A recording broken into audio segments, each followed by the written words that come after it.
Tees.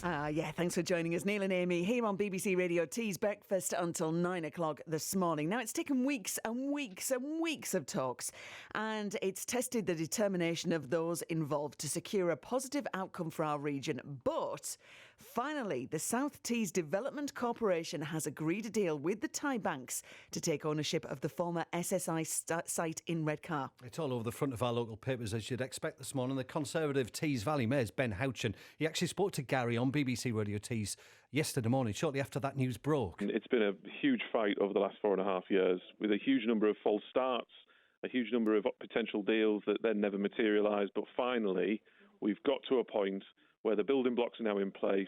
We can move on from the argument over official receivers, Thai banks, SSI, land acquisition, and we can get on with what people actually care about, which is delivering the investment and jobs. Over the coming weeks and months, we can make those announcements now and start to put pen to paper on these things, because these building blocks have been put in place, and we can now continue with the great progress that we've started as a region. Have you got people in the wings wanting to come on the site? Oh, absolutely. And that's exactly what I'm saying. I think we can now get to a point where we can get some of them to make formal announcements to say, yes, we are coming to this site. This is what this unlocks. This kind of background administrative process around land acquisition unlocks the potential of this region and the jobs that this area needs and deserves. Well, we know there's big plans attached to that deal. The Mayor thinks he can attract more than 20,000 jobs to the site over the next couple of decades. It also means 90 jobs have been saved at the Redcar bulk terminal, and a plan is in place to develop a state-of-the-art electric arc furnace at the Lackaby site within the next 3 years. Well, a leader of Redcar and Cleveland Council, Mary Lanigan, says it's big news for the area. I'm absolutely delighted. I think a lot of people think, that this is just a small piece of land we've got there, but it's bigger than Gibraltar, and it will take in a lot of new industry. This is about a massive team effort to get us to where we are today, and this is crucial to the whole of the Tees Valley.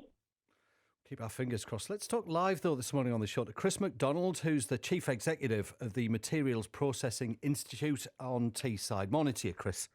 Good morning. Hiya. Is it big sigh of relief as we head towards the weekend for you? Give us your reaction to this. Like I've said, I think that when we look back in sort of 5-10 years' time from now at all of the industry that will have developed on the site, this day will be quite momentous, really. I'm calling it the start of a new industrial revolution for the region, and I'm quite serious about that. It unlocks so many opportunities. That is a very, very bold claim. What evidence have you got to back that up? Obviously, the land is kind of something we can deal with. You clearly know a lot more than what we can broadcast this morning, or... Well, I think, the headline-grabbing thing that everybody from the region is rightly interested in is about the potential opportunity for the return of steelmaking to Teesside. And, if we look at the steel industry, not only in the UK but around Europe, it's grappling with issues around, carbon emissions, CO2 emissions and so on. And the industry needs to invest. There has to be new investment in new plant and equipment. And what we've got at Teesside, we've got a great skilled workforce, we've got land, we've got power, we've got supply chains, we've got market access, we've got probably the best steel research centre in the world, and we can now go out and we can make the case and we can say, if you're going to do this, you can do it in Teesside. Now, I need a bit of your help this morning, because I know a lot of people will be listening to this story and they'll have been affected in some way by obviously SSI steelworks closing down. Might not necessarily have been involved in the actual industrial side of it all. So we mentioned a little earlier about the electric arc furnace. What is that? What will that do? Yeah, this is really important, actually. So, when we talk about bringing steel back to Teesside, I guess, a lot of people will be familiar with the blast furnace, the Redcar blast furnace and so on, and that's the first thing that comes to mind. But actually, this is a completely different technology. So electric arc furnaces, they sort of use electricity, essentially, to melt scrap steel, or you can also melt some other primary products as well to make steel. And the reason this is such a great opportunity for the UK is to sort of put some figures around it. The UK exports 10 million tonnes of scrap steel a year overseas, and then we re-import 6 million tonnes of finished steel. So we send it somewhere else to be remelted and remanufactured into steel, and then we bring it back again into the UK. And clearly that doesn't make sense. It doesn't make sense from a carbon point of view or from an economic point of view as well. And so that's the shift that we want to see happening. And what goes on at the Material Processing Institute then? Well, actually, we've got our own electric arc furnace there as well. So we develop new technologies, not only for the steel industry, but other industries as well. And we've got a fairly small-scale electric arc furnace by industrial standards, but it's pretty big for us. And we use it for research, but we also make some very specialist steel alloys as well. And Chris, just in terms of the impact that's going to have on you as a company and organisation, how will you benefit from that?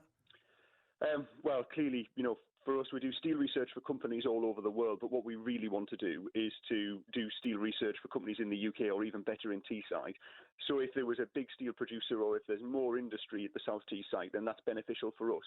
But we're going further than that. So we're playing a key role in trying to attract those businesses in. So we've been working closely with the Mayor and the South Seas Development Corporation on this land issue, but also on talking to businesses around the world that might want to come to the South Teesside as well. So on a scale of 1 to 10, we're doing the running as well. Okay, on a scale of 1 to 10, Chris, in terms of the interest that is there, where would you put it? But 10 being the most. Well, so for the people we talk to, then it's a 10. So they're interested. But the challenge we've got is we've got to go out there and hunt them down. So we can't just sort of, put our feet up and say, that's great, we've got this. You have to go out there, you have to get in front of these people, understand their business and their strategy, show them the opportunity and bring them over to Teesside.